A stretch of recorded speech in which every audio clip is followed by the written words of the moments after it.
હું પ્રવીણ બોટાદના કડદાકાંડમાં ખેડૂત આંદોલનના આગેવાન મયુર સાકરિયા સહિતના ખેડૂતો જેલમુક્ત થયા છે।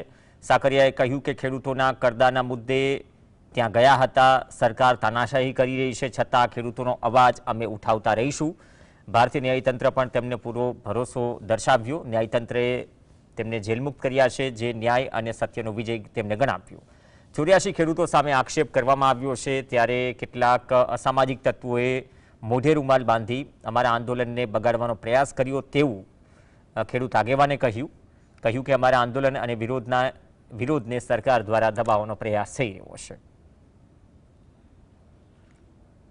અમારું શાંતિપૂર્વક ગાંધી ચિંધ્યા રાયના આંદોલન પૂર્વક અમારી માંગ અને અધિકાર માટે અમે લડતા હતા, પરંતુ કોઈ કાવતરાનો ભોગ બની અમને તમામ ખેડૂતોને જેલમાં પૂરવામાં આવ્યા હતા। પરંતુ અમને સૌ ખેડૂતોને આજે ન્યાયપાલિકાએ અમને જેલ મુક્ત કર્યા છે। એનો અમને તમામ ખેડૂતોને અમે એક અમારા ખેડૂતનો વિજય દિવસ તરીકે જોઈએ છીએ। જેલમાં રહેવાનો સમય અમે જ્યારથી 10-12 તારીખથી અમે જેલમાં છીએ। 1 મહિનો અને 17 દિવસ સુધી ભાવનગર, રાજકોટ અને અમરેલી જેવી સબ જેલમાં અમે તમામ ખેડૂતો જેલમાં હતા।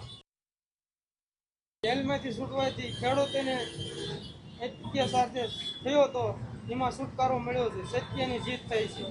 આ કાવતરા રૂપે છે, ખેડૂતોને કુલ અત્યાચાર કરવામાં આવ્યો છે।